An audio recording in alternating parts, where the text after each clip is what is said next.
চলো দেখি বাবু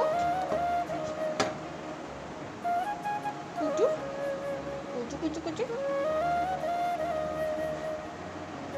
হ্যালো বন্ধুরা, সুপ্রভাত। সাজিরিতা ব্লগের আরও একটি পর্বে অনেক অনেক স্বাগতম। উত্তর চব্বিশ পরগনার একটি ছোট্ট শহর থেকে আমি রীতা সবাইকে অনেক অনেক স্বাগত জানাচ্ছি আমার সাজিরিতা ব্লগে। বন্ধুরা, তোমরা সবাই কেমন আছো গো? গতকাল অনেক ঝড় বৃষ্টি হয়েছিল, বড় গাছটা সুপারি গাছটা আমাদের বাড়িতে পড়ে গেছে। কত কষ্ট লাগে, আর এই গাছটা কত ফল দিয়েছিল বন্ধুরা, এবছরও ফল দেওয়া হয়েছে, এর মধ্যে থেকে তোলা হয়েছে। তো যাই হোক বন্ধুরা, সকাল সকাল উঠেছি, গাছপালা দেখা হয়ে গেছে, ছাদে উঠেছিলাম।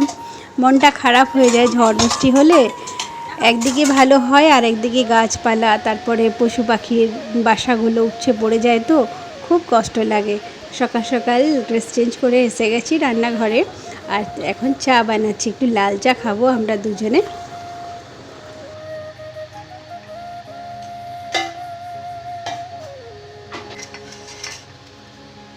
এখনও সকাল 6টা বাজেনি, আর আমি সব সবজিগুলো রেডি করে নিয়েছি। বানাবো কলমি শাক, করলা ভাজি, আর আলু পোস্ত করব, আর বিউলির ডাল বানাবো, আর আস্তে আস্তে পটল ভাজা করব।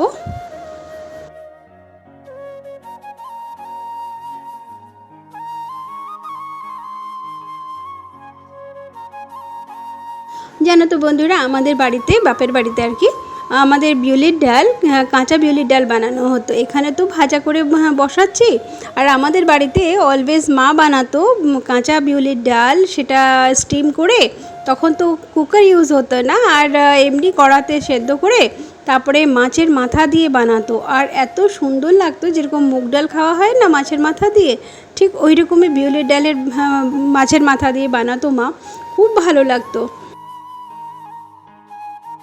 পোস্ত কাঁচা লঙ্কা বাটা হয়ে গেছে, আর আমি জিরা ফোড়ন দিয়ে আলুটাকে বসিয়ে দিলাম।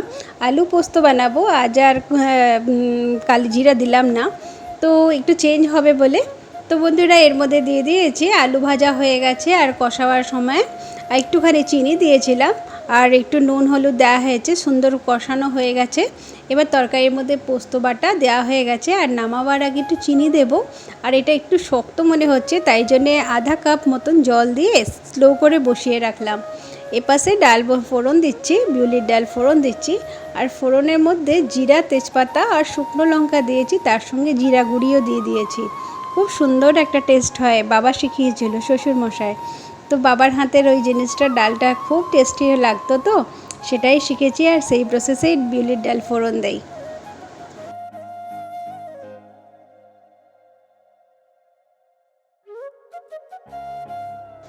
এক রাউন্ড রান্না হয়ে গেছে, টিফিনটা বাকি আছে।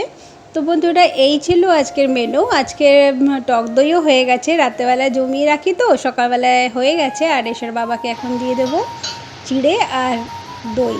তো চিড়া আমি ধুয়ে দিয়ে দেই বন্ধুরা, আর মাখিয়ে আমি দেই না, যেহেতু আমি মাখামাখি পছন্দও করি না, কারণ বাড়ির থেকে কারখানায় যেতে তবুও 15 থেকে 20 মিনিট লেগে যায়, আর রুমে যেতে যেতে তার আরও 10-15 মিনিট লাগবে, তার মানে আধা ঘন্টা ধরেই নাও। তো ওই জিনিসটা, মাখা জিনিসটা নষ্ট, কেমিক্যাল রিয়াকশন হবে, তাই জন্যে আমি আলাদা আলাদা সব জিনিস দিয়ে দেই, আর উনি নিজেরটা মেখেই নেয়। এবার বন্ধুরা, আজকে খুব তাড়াতাড়ি চান করে চলে এসেছি, আর যেহেতু ওই ছানাগুলোকে ধরি, তো কুকুর ছানাকে ওষুধ লাগানো হচ্ছিল, তাই জন্য একটু তাড়াতাড়ি চানটা করে চলে এসেছি। আর এখানে রুটিগুলো, কয়েকটা রুটি বানাচ্ছি, আর কটা পরোটাও বানাবো।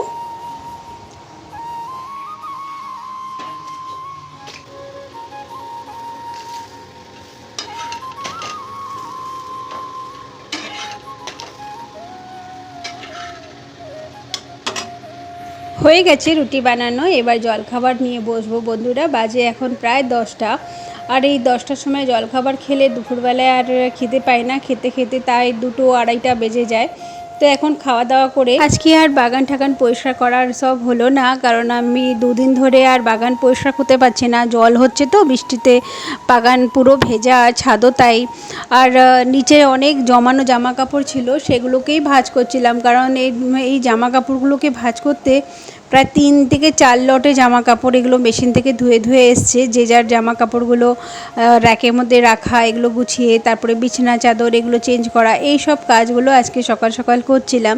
তার সাথে সাথেই বানিয়ে দিলাম বন্ধুরা। বিকেলবেলায় যে টিফিনটা বানাবো আর ইচ্ছে হয় না, কারণ কাজ করে উঠতে উঠতে প্রায় 3টে সাড়ে 3টে হয়ে যায়। তারপরে একটু মোবাইল একটু ঘাঁটাঘাঁটি করতে হয়, ভিডিও এডিটিং করতে হয়, এসব করতে গিয়ে বিকেল হয়ে যায় আর টিফিন বানাবার সময় থাকে না। এসের বাবা চলে আসে, তাই বসে বসে এর জন্য ভেজিগুলো কেটে নিচ্ছি।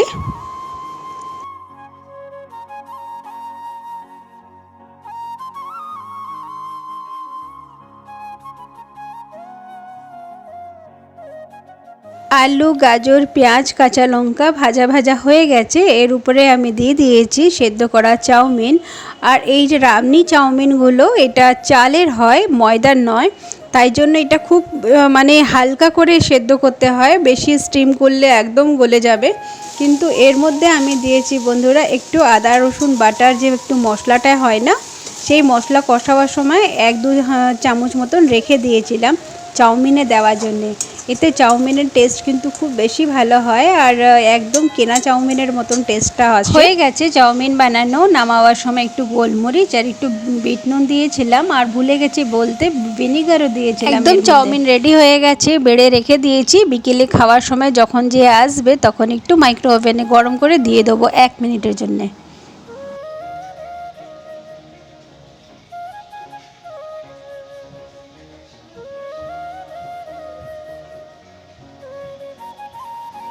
এখন দুপুরবেলা 2:30টা বাজছে, আর ভাত খেতে বসবো আমি আর এশা। রেডি করে নিয়েছি, 2টো লঙ্কা নিতে বাইরে গিয়েছিলাম, কিন্তু লঙ্কা পেলাম না। এশার ভাত বাড়া হলো না, বাদে খাবে। ও তরকারিগুলো বেড়ে রেখে দিয়েছি, ও যখন আসবে ওকে দিয়ে দেবো। ও এখন কাজে বসেছে। তো বন্ধুরা, আজকের ব্লগটা আপনাদের কেমন লেগেছে অবশ্যই জানিও। আর ভালো থেকো সবাই, আবার দেখা হবে আগামী ব্লগে। আজ আসি বন্ধুরা, বাই বাই।